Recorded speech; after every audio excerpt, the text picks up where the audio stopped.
여러분 안녕하십니까? 연애가 어려운 남자 김연어입니다.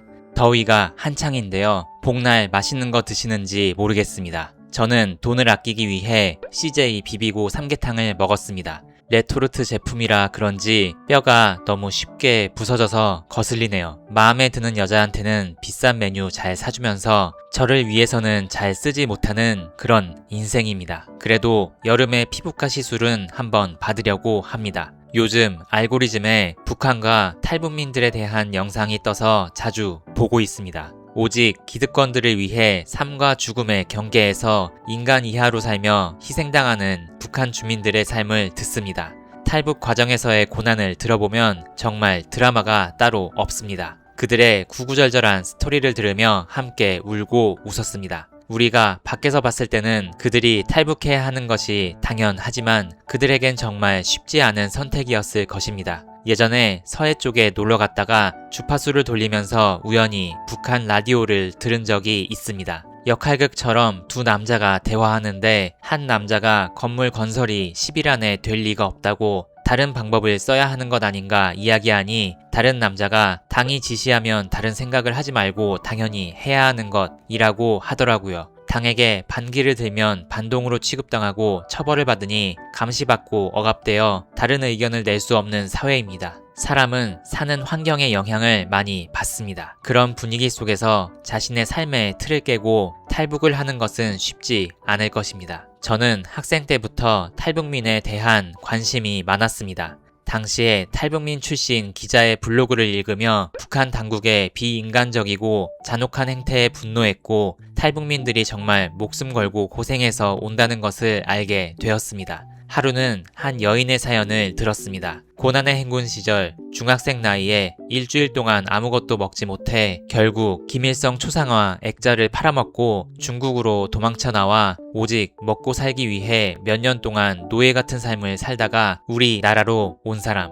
이후에는 영어를 배워 해외에서 강연도 하면서 북한의 실상을 알리는 일을 하고 있더라고요. 영어도 잘하고 자기의 생각도 조리 있게 표현하는 모습을 보며 놀랐습니다. 삶과 죽음의 경계에서 하루하루 먹고 살기도 어려운 사람들은 자신의 꿈을 펼치기 어렵습니다. 적어도 의식주를 해결할 수 있도록 주변 환경이 안정되어야 아이들도 자신의 잠재력을 펼치고 큰일을 할 수 있을 것입니다. 일전에도 말씀드렸지만 어려운 환경에 놓인 분들이 자신이 하고 싶은 일을 할 수 있도록 저는 여러 곳에 기부를 하고 있습니다. 특히 탈북자를 위한 단체인 남북하나재단에는 20년 전부터 기부하고 있습니다. 아이에게 환경이 중요하다. 이 말을 이 동영상에서 하게 된 계기가 있습니다. 얼마 전 오랜만에 대학교 동창 모임을 했습니다. 나 이번 8월에 이사 가기로 했어. 한 친구가 얘기합니다. 그래? 어디로 가는데? 그게 친구가 버벅이더니 나 원베일리로 이사 가. 라고 합니다. 와, 잘 됐네. 아냐, 와이프가 모은 돈이랑 부모님이 빌려주셔서 갚아야 돼. 이 친구는 회계사고 와이프는 변리사입니다. 이 친구는 10년 전부터 저에게 연어야, 결혼하려면 여자 능력을 꼭 봐야 돼. 그래야 가정이 행복해. 외모 좀 그만 보고. 이렇게 얘기했고 실제로 능력 좋은 사람을 잘 골라서 결혼했습니다. 그러더니 결국 이렇게 우리나라 부의 상징인 원베일리로 이사를 가게 되네요. 진심으로 축하했고 나중에 집들이 한번 가기로 했습니다.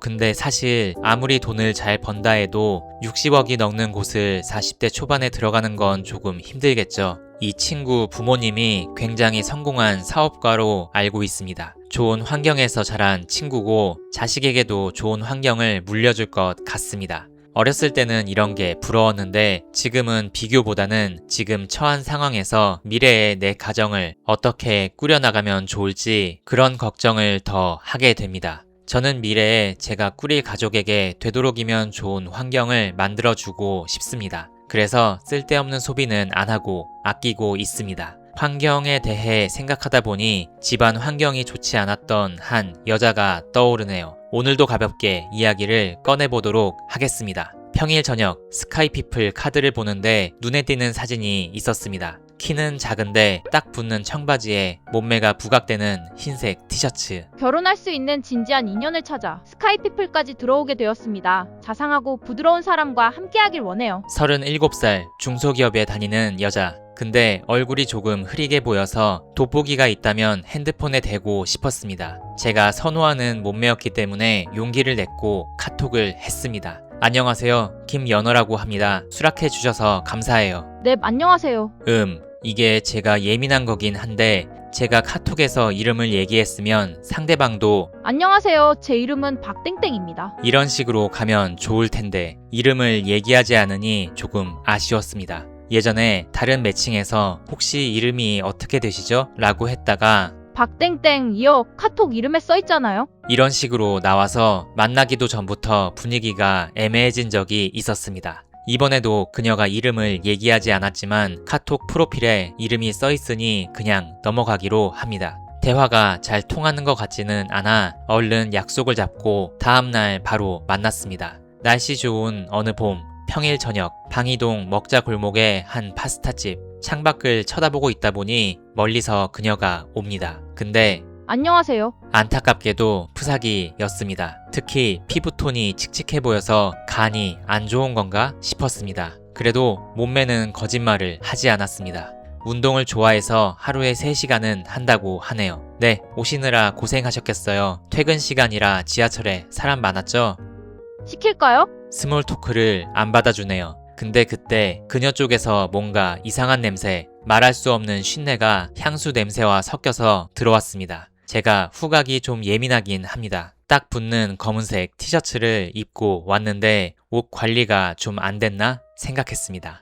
피자와 파스타를 먹으며 이런저런 대화를 해봤습니다. 조금 오래되긴 해서 대화 내용이 다 생각나지는 않습니다. 여기서 만난 남자들은 왜 이러죠? 저번 남자 서울대 나왔는데 첫 만남에 술 좀 마시더니 자기 집으로 가자는 거예요. 제 몸을 계속 쳐다봐서 너무 불쾌했어요. 그런 음침한 구석이 있는 사람들은 걸러야 돼요. 처음에는 싸늘하고 굳은 표정으로 얘기하면서 저를 많이 경계하는 느낌이었습니다. 그러다가 일상 얘기를 하면서 조금씩은 풀리게 됐습니다. 부모님은 건강하세요? 저희 나이대에는 부모님 건강이 신경 쓰이더라고요. 가족 얘기를 했습니다. 네, 건강하세요. 대충 지나가는 그녀. 아, 네. 저번 주말에 본가가 강동 쪽에 있어서 다녀왔거든요. 그래도 열심히 운동하시고 건강관리하고 계세요. 본가는 어디 쪽이세요?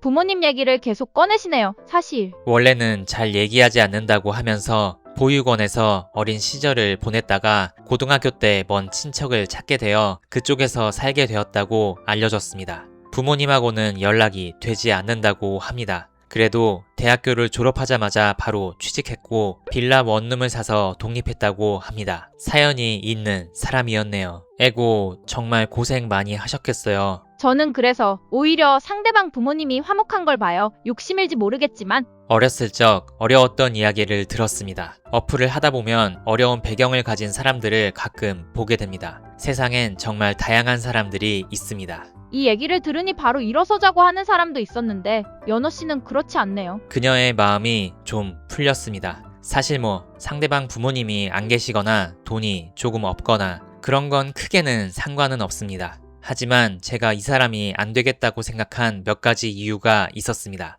강아지 키우세요? 옷에 흰색 털 있네요. 아네, 저 엄청 귀여운 말티즈 키워요. 보여드릴까요? 원룸에서 재롱을 피우는 강아지 영상 귀엽더라고요. 근데 영상의 끝부분에 집이 잠시 보였는데 너무 더러워서 깜짝 놀랐습니다. 택배 박스가 쌓여 있고 옷이 널브러져 있고 버리지 못하는 강박장의 느낌이 들었습니다. 그래서 옷에서 냄새가 났나 싶었습니다. 또한 직장에서 자기를 혼냈던 상사에게 복수하기 위해 팀 사람들과 얘기해 상사를 왕따시켜 심리적 압박을 가해 결국 퇴사시킨 이야기나 오빠는 외벌이해도 돼요? 네, 상대방이 제 벌이나 재산이 괜찮다고 생각하면 외벌이해도 돼요. 오빠 의사 아니잖아. 현실을 모르네. 오빠 월급으로 외벌이하면 안 되죠. 저는 계속 일할 거예요. 그게 제 장점이에요. 무슨 말인지는 알겠지만 저의 자존심을 살짝 긁은 것 등 때문에 너무 기가 세고 날카로운 면이 있는 것 같아 이 사람과는 더 이상의 만남이 힘들겠다고 생각했습니다. 그래도 만난 자리에서는 그 사람과 무난하게 대화를 주고받았습니다.